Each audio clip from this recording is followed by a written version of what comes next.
Hannah, the libido fairy. In She's the on feminine house. frequency in the house. Welcome. Thank you so much for having me. Yeah, I am so in love with your body of work. I feel like it is something that women and couples are craving right now and really seeking. And I'm excited for us to dive into all things libido, intimacy, confidence. Like let's get into it. Yeah, there's so much there, and then yeah, go for it. Let's go. Yeah. Yeah, so I think even the term libido and this idea around couples, improving their sex over time is something that we're changing in this day and age. I think if we think about the history of our parents and our grandparents and just the narratives that we have around sex is like the idea that it goes downhill over time. And so I'd love to just start there and maybe even share the vision that you have for couples and for women in the realm of having a beautiful sex life and being able to create that for themselves. Yeah, I think you're so spot on when you say that the narrative is one that is disempowering and feels like doom a little bit. There's this dark cloud of aging that hangs over our society, and part of aging as we perceive it to be is also aging out of youth, vitality, sexuality, and almost getting into a place where becoming roommates with your partner or resenting your partner or not liking your partner over time is just totally acceptable. I don't accept that as my reality, and the women that come to work with me choose to also not accept that for reality. My vision is that all women and really all couples are having the type of sex that they look forward to. That sex is something that is exciting, dynamic, connective, empowering, enlightening, transformative, and playful, joyful. Yeah. And it's additive to life.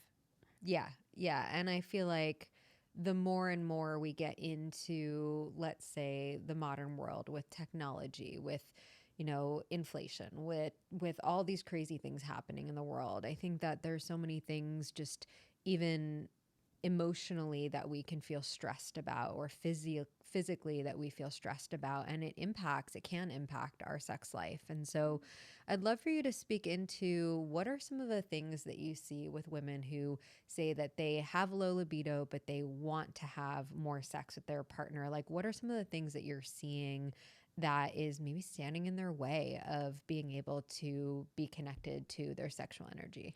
Definitely. So you already hit on one, which is stress and fatigue. The way that desire works is a dual control model. So we have inside what's called a sexual inhibition system and a sexual excitation system, which means at any given time, there are things in our environment that are telling us turn off. It's not the time for sex. Don't do it right now. And things in our environment that are telling us turn on. It is time for sex. Be excited. Get excited. And those are actually working at the same time. A lot of what's in the way is a lack of education around this and not knowing for themselves, for most individuals, what types of things are hitting the brakes and what types of things will hit my accelerator. And because they don't have that distinction, they're often trying to push the gas, but there's so much hitting their brakes. And the things that could be hitting their brakes could be environmental, like dirty, cluttered house, stressful job, kids in the next room. It could also be relational. So there's not enough connection with their partner. They don't feel seen. They don't feel appreciated. Or there's too much connection. There's like a level of codependency and merging, which doesn't make space for desire. Or it could be that they just have beliefs about sex that are backwards and outdated, which are things like sex is to please my partner, or it's not something that's fulfilling for me, or I don't deserve pleasure, things like that. So most of what I do is around removing rather than adding. Yeah, so powerful. And this whole world of sex and intimacy is something that is so nuanced. There's so many different layers to it. And so I love that you come at it from all these different perspectives. And for our listeners who are new to your work and your story, I'd love for you to share what were some of the blockers for you when it came to your sexuality, your libido? Like, let us into your world a little bit. Oh, there's so many. It's great for me in what I do, because I can relate so much to so many of the things that the people that I work with are experiencing. One, sexual trauma. My first sexual experience was non-consensual, and my first relationship was really abusive. And so my relationship to sex off the bat was something that was not a pleasurable experience and had a negative connotation.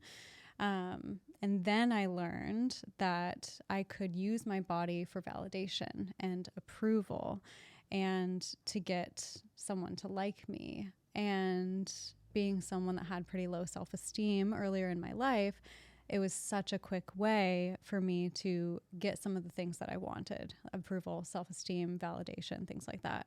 So up until the point where I was about 26 years old, sex was never something that I really thought was pleasurable or rewarding for me, apart from securing a relationship or gaining approval and validation. And that became a blocker in long-term relationship, because when I would get into a secure relationship, those being my only motivations for sex, okay, all of a sudden I have security. I have someone who loves me. I have someone who validates me all the time. So what's the point for sex? There's no reason for it. When that motivation goes away, then all desire would drop off. So my biggest blockers were around my relationship to how I was viewing sex and what I was motivated to get out of sex, and the beliefs that I had around it being something that wasn't necessarily for me. It was for my partner.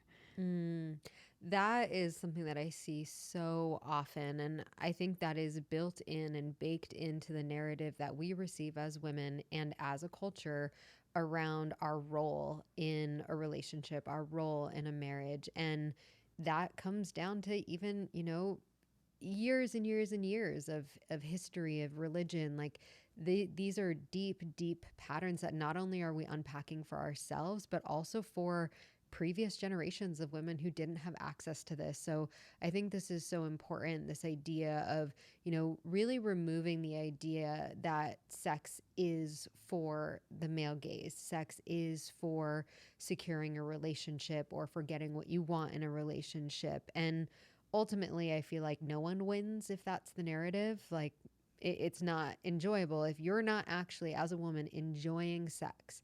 If you're not having pleasure when you're intimate with your partner, like, they're not actually going to receive like the value of it, because there's so much beauty when a woman is embodied and enjoying and having pleasure. It gives her partner pleasure too. So yeah, I'd love to start there for women who are used to or have maybe grown up in this way of having sex to please their partner, like performative. How can we start to unpack that? What are some ways that we can start to move in a new direction? The first thing I always recommend is actually just building a relationship to pleasure in general. So outside of sex, starting to incorporate more things that just are pleasurable consistently in daily life, to rewire the belief that, because underneath that, there's a belief that pleasure is not for me. Pleasure is bad. Pleasure is sinful. Pleasure is wrong. I shouldn't have that unless I do XYZ. I don't deserve Guilty pleasure. Yep. Yeah, exactly. And so the first thing that needs reworking is a relationship to deserving pleasure, because it's going to be really hard to get into a moment and enjoy yourself in a sexual situation if you don't have any pleasure in your life at all. So what that typically looks like for my students is just like spending extra time in the shower and actually touching their body in the shower in a way that's pleasurable to them. So massaging the lotion into their skin after the shower, or giving themselves a head massage when they're in the hot water, or even just feeling the temperature of the water on their skin and feeling what that feels like. That's one place I add it in. And thinking about the senses, like adding in a scent. So we just spritz this really lovely gold rose water on ourselves before we started. That's a really great way to add pleasure in. It's like a rose water spritz, or a perfume that you like, or lighting a candle or incense in your environment and taking that in. Eating is a really pleasurable experience. So allowing yourself to indulge in the bites of food that you're eating. These are all things that you're already doing in your day-to-day life that don't require more time, that can rebuild a relationship to your senses, your body, and pleasure, and start to downregulate your nervous system, which relates to a lot of the stress that we talked about earlier too. So that's step one. Yeah. Just more pleasure. Yeah.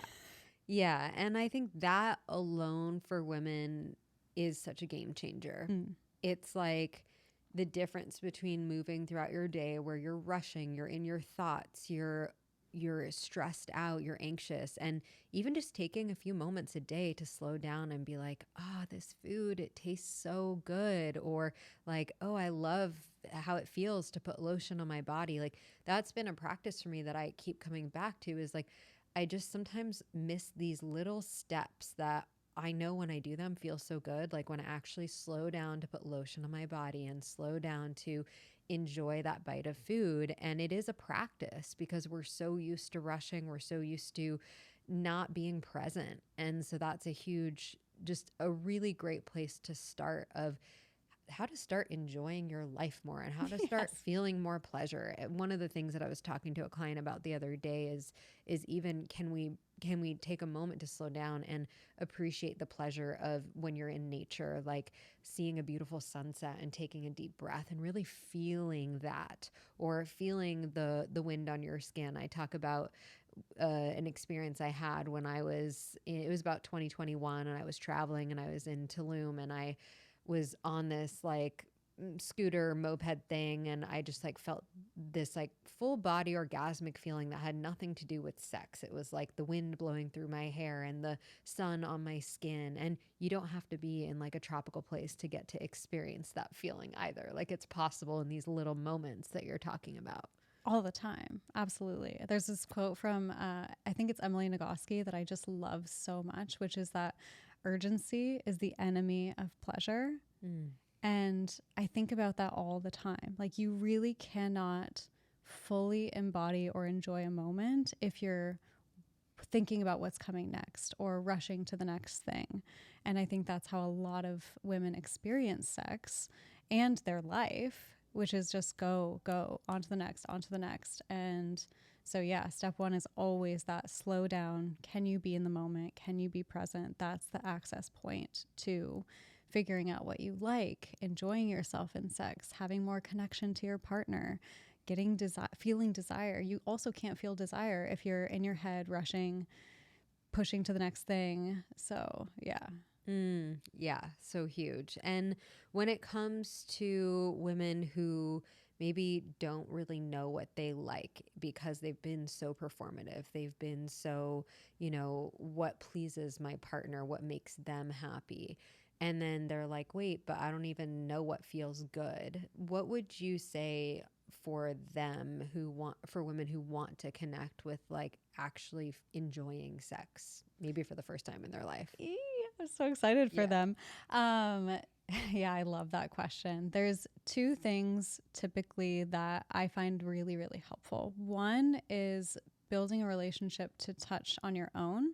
So doing self-exploration, and that can be masturbation. It can also be just exploring your body in the shower, touching yourself with different types of touch. Maybe you try light touch, running your fingernails along your skin, or maybe you try deep pressure massage, just setting aside time to explore what does my body actually like. And the way that I teach people to discern this is what makes me feel like a yes and what makes me feel like a no. Can you hear when your body says yes? It's typically, you're not really even going to hear it. You're just going to hear present. You're just going to feel presence. You're going to feel in the moment. You're not going to feel distracted. You're going to feel maybe goosebumps or an openness or relaxation, versus what is my body doing when it says no?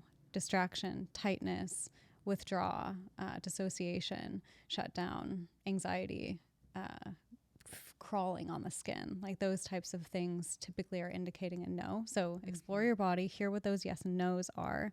Then with a partner, the open-ended question of what do you want is almost impossible to answer. I actually think it's a terrible question to ask because it's so hard for the body to discern the answer to that question. But the body can answer yes and no. It can answer more or less, either or. And so when you're with a partner or even with yourself, asking simpler questions, giving options, which are, do you want slower or faster, harder or softer? Do you want a kiss on the neck or on the lips? Do you want me to kiss you? Yes or no? Like having questions like that asked by your partner or with yourself are so much easier to answer than trying to answer, what do you want? I love that tip. That's huge. Huge hack. Yeah. Yeah. Yeah. And I feel like even when you're in an experience, intimate experience with a partner, and you're letting them know, like, yes, more, like that is such a simple cue to let them know, yeah, that feels good, or slower, or can you like somewhere else, like just guiding them with words. And I think that's something that a lot of women struggle with too, is their voice, is sharing when something doesn't feel good or sharing when something does feel good. And I know that a lot of women do feel not confident to be able to express that. So what would you say for someone who maybe doesn't feel confident in sharing what feels good and what doesn't feel good? How would you address that? There's two places that I see as available to address this. One is outside of the bedroom. So before you even get into the bedroom, discussing with your partner boundaries, desires, things that you have tried in the past that you liked, things that you've done in the past that you don't like, and having those conversations before you get into an intimate moment. That helps to resolve so much anxiety when your partner already knows going in, oh, I don't want to be touched here. I have an injury here. This triggers me. I don't want to go past this point. Then there's not this negotiation happening in the moment where it's much harder to speak up. Those conversations are critical and super helpful. Then as far as in the moment goes, the biggest objection that I see or hear from women around being able to use their voice in the moment is fear about upsetting their partner. This fear of disappointing them or ruining the mood or stopping it and then having to get back into it. And I just wish I could scream to every person in the entire world, like, if you do not like what is going on, the mood is ruined already. Yeah. Like, there is no ruining the mood if there's no mood to ruin if you're not into it there. Yep. Game changer. Yeah. So I'm like, they want to be there and please you more than they want to please themselves. 99% of men that I have spoken with, their main concern is, am I hurting my partner? Is my partner into this? I don't want to do anything that would make my partner feel uncomfortable. That's their biggest fear and blocker in the moment. And women's biggest fear on the other side is disappointing their partner. It's so crazy. So because, fascinating. yes, those fears match up perfectly and everyone stays silent. And then both people don't have the kind of experience they want to have. Mm-hmm. And so I just want to let every woman who's listening to this know that if you're in the moment and you're not enjoying what's going on, all you need to do is just ask your partner, hey, can we pause for a sec? Or, hey, can we slow down? Mm-hmm. Or, hey, I need a sec. Mm-hmm. Just those words. It's or nonverbal. You don't even have to say anything. You can just like put a hand on their chest and like back up a little bit. I love the pause. I think the pause is so underrated, of like, if you're in a moment and either the energy's feeling weird or something's not feeling good in your body or something emotional is coming up for you, to be able to say, hey, can we pause for a second? And it allows for like a reset moment of let's get back on the same page. Because like you said, whether you're saying it out loud or not, your partner can feel it. Your partner can feel when you're actually enjoying something. And when you're not, if you're not saying it, it can actually be really confusing for them because they don't know why you're not enjoying it. They just know that there's something coming up, you know? And I love this open communication, which is something that I feel is even a step before having really good physical intimacy is emotional intimacy, which I know is something that you teach on as well. So let's back up a little bit and talk about this aspect of emotional intimacy, because I think without that, it's really hard to have authentic and a really expansive sex life with your partner. Totally. And I think emotional intimacy is something that can be this like big amorphous thing. Like, how do we even do emotional intimacy? Where does that even come from? And I have based a lot of my teachings on emotional intimacy around the book His Needs, Her Needs. It's so good, and I highly recommend that you read it. It's a little bit outdated, but I find that the categories of emotional needs that they talk about in that book are so helpful for understanding how to specifically communicate what your emotional needs are in relationship. And so in that book, they break down 7 categories of emotional needs. I'm going to try to name them without searching it. Yeah, let's do it. Okay. Affection, which is like non-sexual acts of care and help and gestures of appreciation. Sexual fulfillment, which is, you know, we're talking about it. Domestic support, which is feeling like your partner is helping out around the home or contributing to creating a safe and comfortable home environment.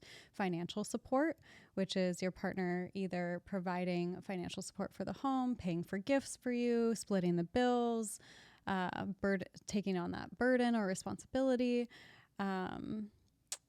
Let's see, recreational companionship, which is like spending time together. It's like the quality time thing, doing side-by-side activities. Respect and admiration, which is either in public or private, feeling that your partner respects and admires you and provides appreciation to you. And physical attractiveness is the last one. And that is feeling like your partner takes care of their hygiene, takes care of their fitness, dresses attractively, or maintains a type of physical look that you find sexually attractive.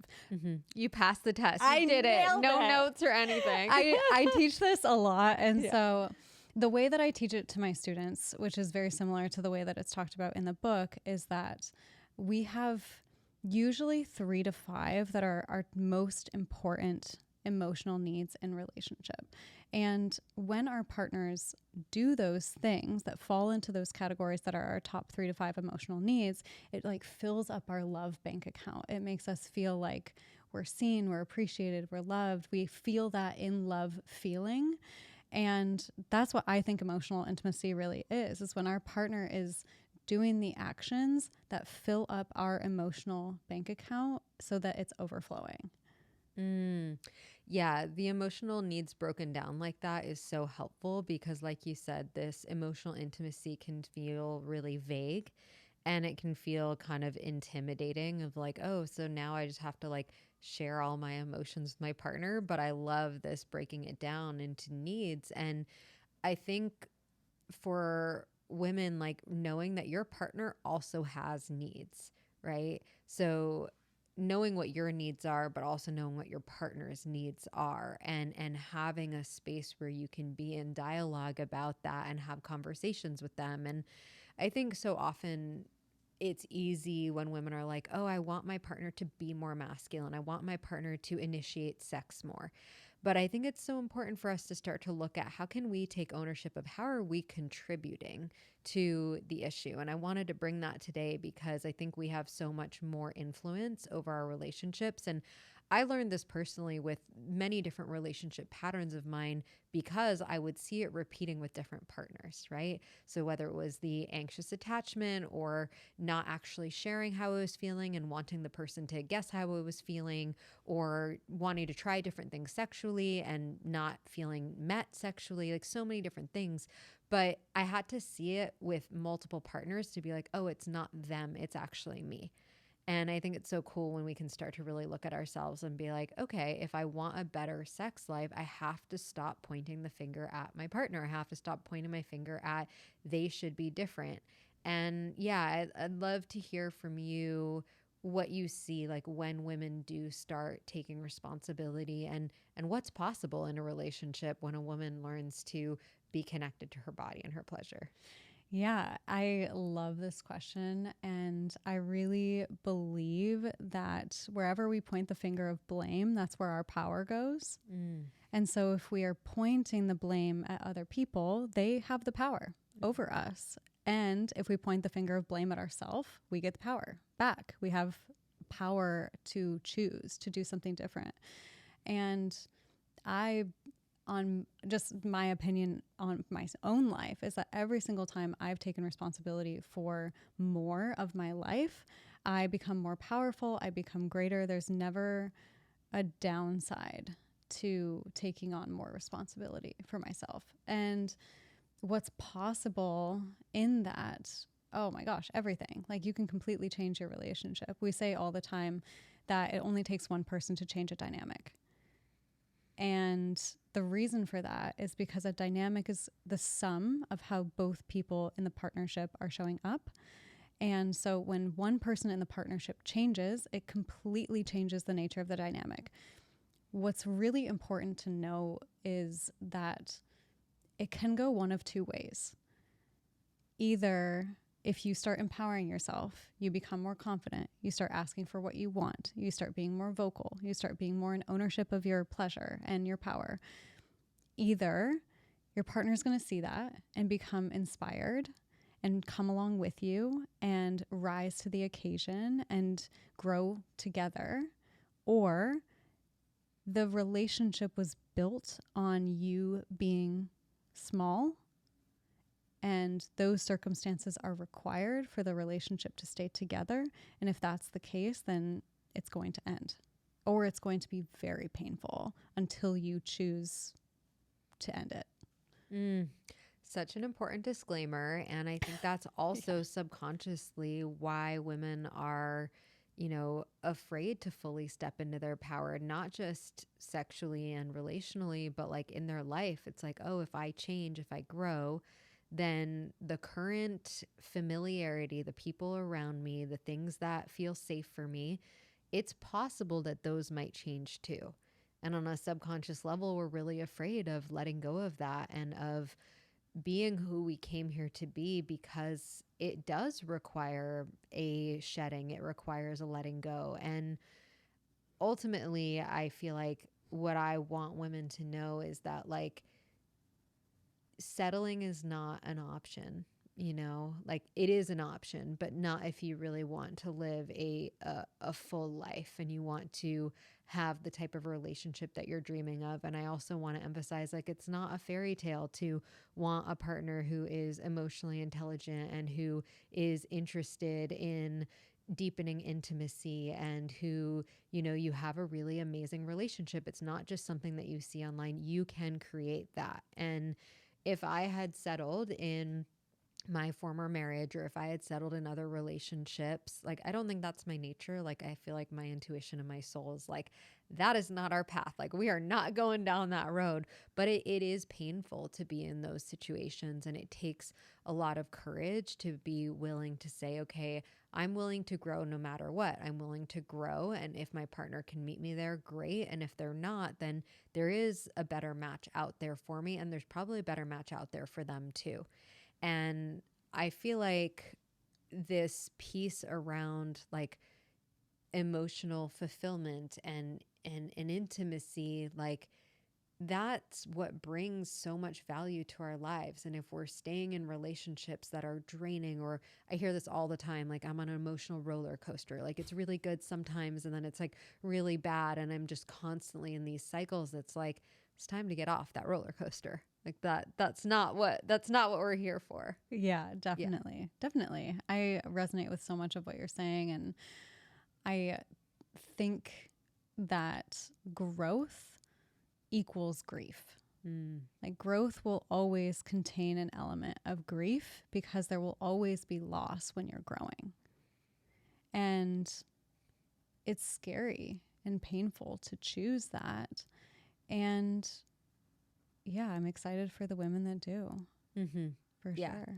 I see more and more women doing that. And one element that I'll add to that is, like, you don't have to do it alone, and the more that you nurture other relationships in your life. Like I see so many women who get lost in a relationship, and I've so been there, where like they stop doing the things that they like, they stop hanging out with the people that mean a lot to them, their friends, their family.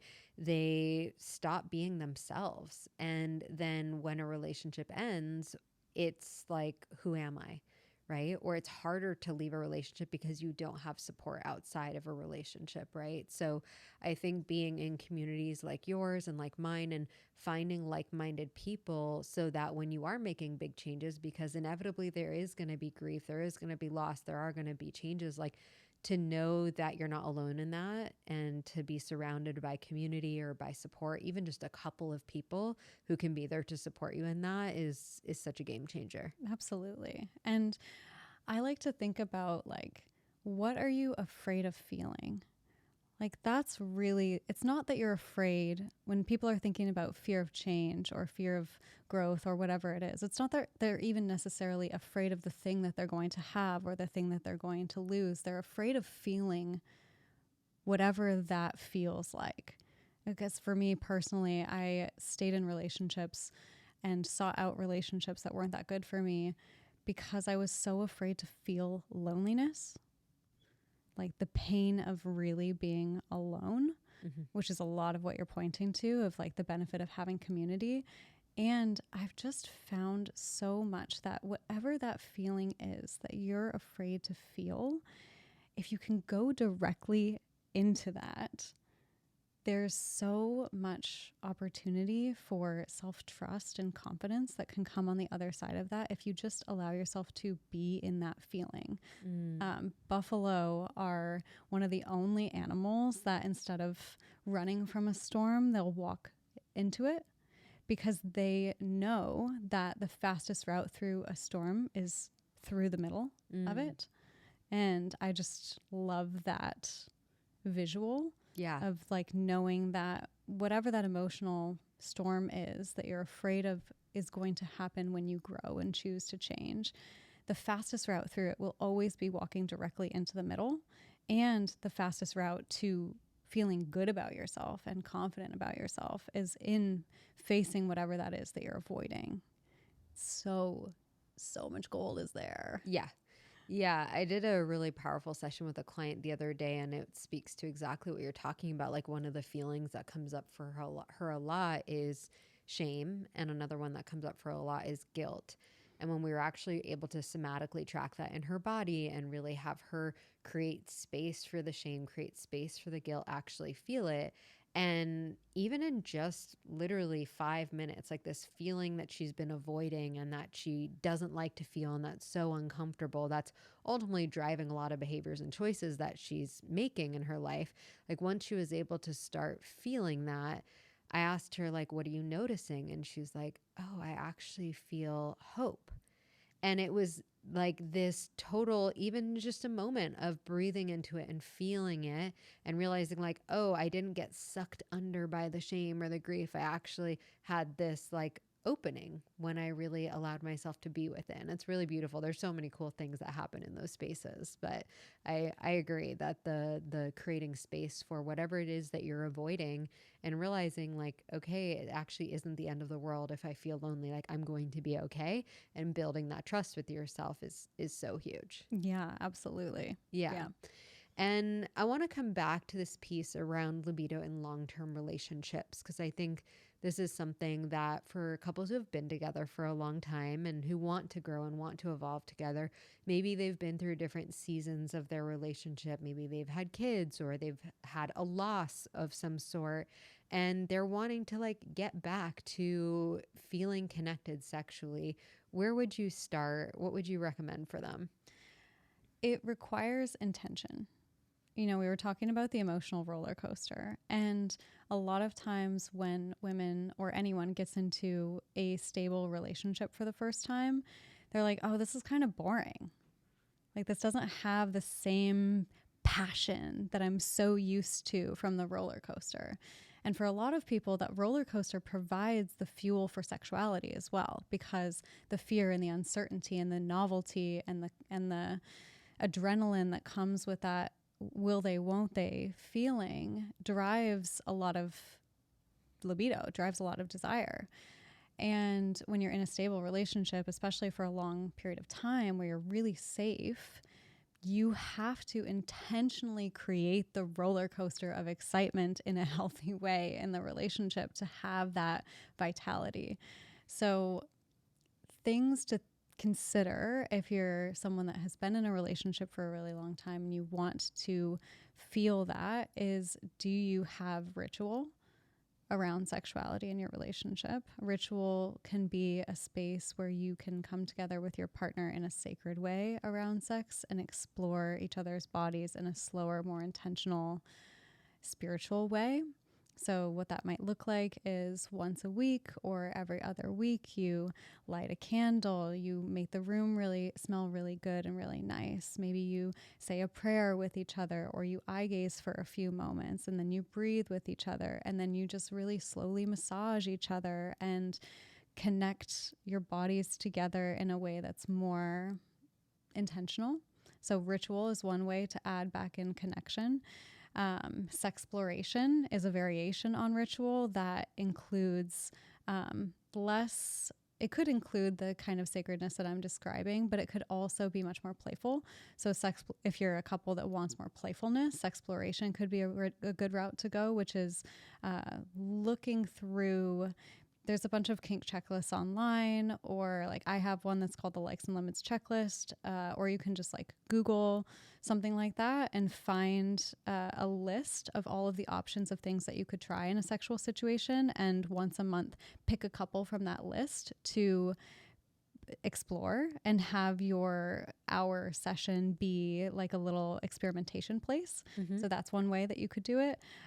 Or you could also just think back to like, what were the things that we do in the beginning of the relationship that really made us fall in love with each other that we're not doing now? Because typically there's some level of intention and excitement that's put in, this effort and energy that's put in at the beginning that fades over time. And Esther Perel has this amazing quote that I love so much where she says, unceremoniousness is the hallmark of familiarity and the death to desire.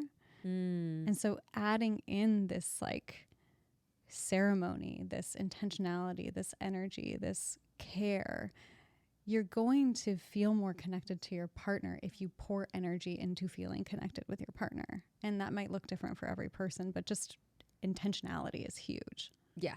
Yeah, such a game changer. And I think I saw something that you posted, and it's something that my partner and I do, is we put intimacy time on our calendar. And I know a lot of people are like, that is not sexy. That just like takes the spontaneity out of it. And it's like, well, we're two busy people. We get into our own little patterns and things. And if we say that sex and intimacy are important to us, then we have to build it into our lives and we have to prioritize it. And for us, having time on the calendar and figuring out what is the best time for us, because we have different rhythms. My partner wakes up a lot earlier than I do. He goes to bed a little bit earlier than I do. He's winding down at the end of the day. I'm finishing with my client calls. I'm like wrapping up dinner. It's like, right before bed isn't always the best time for us to have sex. And for us, having time in the afternoon on a weekend, or finding the rhythm maybe sometime during the week that feels good for us and having that on our calendar, like figuring that out has been really cool for us to feel like, oh, okay, like this is what works for us, right? And the other thing that we do, which I love, is, you know, that intimacy time isn't like, okay, we're having sex at this time, which can put a lot of pressure. And also sometimes I don't feel like it, or I'm not like, oh my God, I'm really excited about this. But we spend time to just like spend time together. Sometimes we talk about our sex life. Sometimes we drop in and we just massage and breathe and connect and put music on. Curious if you have any other recommendations for couples to like take that pressure off and or like, yeah, to really prioritize intimacy in their life. Totally. I think what you described is so good. And the objection that you said, which is like, it's not sexy, it's not fun, it's not spontaneous. Well, usually when people say they want sex to be spontaneous, they just mean that they want sex to be fun. And so you can have fun in a place that's structured. Like adding it into your schedule doesn't make it less fun. Like my partner and I send dirty calendar invites to each other to make it spicier and make it more fun. So the way to take the pressure off that I've found works really well is building a menu with your partner to choose from at that time. So I call it intimacy dates, or it's referred to as an intimacy date, where it's not necessarily a sex date like you described. It doesn't have to be sex, but writing down with your partner, okay, what are all the things that we know we both enjoy that bring us closer together, that could be really good options for this time together. And just like making a reservation at a restaurant, you're like, okay, we're reserving this time, but when we show up to the restaurant, we're choosing what we feel like eating that day. You don't make a reservation and choose ahead of time your meal because you might want something different when you show up to it that day. So same thing, you build out a list, a menu to choose from when you get to that time, and then have fun with that. And anything goes on that menu. Yeah, such a simple tool, and it takes a lot of the thinking out. Like, what are we going to do during this time? Or, yeah, this expectation that it needs to be the same thing every time. So I love that. And it's really even that's how I approach my morning practices. It's like I have my morning ritual time that I have set aside, but what I feel like doing in that practice, it changes. It's not always the same. So I love that intuitive way of connecting with how are we feeling right now and what do we actually need, and what does the relationship need. Right, like that question I got from my mentor Annie Lala, and that question is so helpful to take the individual preferences out of it. So there may be what you need and what I need, but in this moment, in this intimacy time, what does actually the relationship need? And letting go of whatever we thought we were supposed to get out of this time to really listen for what's going to help us connect the most, what's going to put us on the same page. And I think that frame is really useful for coming to that time as well. Yeah, beautiful. I love that question. What does the relationship need? Yeah. Sometimes the relationship needs a spanking. Sometimes, yes. You Many know? times. Yeah. Just switching it up a little Yeah, bit, spicing exactly. it up. Exactly. Yeah. Oh, I love it so much. Well, it's been such a joy to witness your relationship journey and this work and this body of work that you're creating. I think when we first met, you were still dating, and now you're in this committed partnership. And I'm really loving the way that you're supporting women and couples to be able to experience that as well. And I know you have so many great resources. You have quizzes, you have courses. So for our listeners, where is the best place to go after they listen to this interview? You can find me everywhere at the Libido Fairy. So the two places I hang out the most are currently Instagram and YouTube. If you search thelibidofairy.com, you're going to find a bunch of my free resources as well. But yeah, definitely Instagram is where you're going to get the most, I think, bang for your buck. Yeah, she's got some incredible content on there. So much, just really like we had today, just really potent insights that make a really huge difference in relationships. So thank you for being here. So grateful. And I'm excited for our listeners to take what they've learned today and at least try one thing on in your relationship. We talked about so much, and I think that can be overwhelming. Sometimes we're like, oh, I got to change all these things. And like my invitation is to just take one thing and bring that to your partner and bring that to your life, and it's going to make a big difference. Yeah. If I can make a recommendation, Please share this with them. I think use this podcast as a conversation starter to then decide together, what do we want to implement from that? love that. Yeah. And to wrap up here, I think it can often be where like we think that we know what our partner needs to do, or we like ask them to do it a certain way. And when you involve them in that conversation, it's so much more effective. So I love that recommendation. Mm-hmm. Yeah. Oh, thanks so much. Thank you. Yay.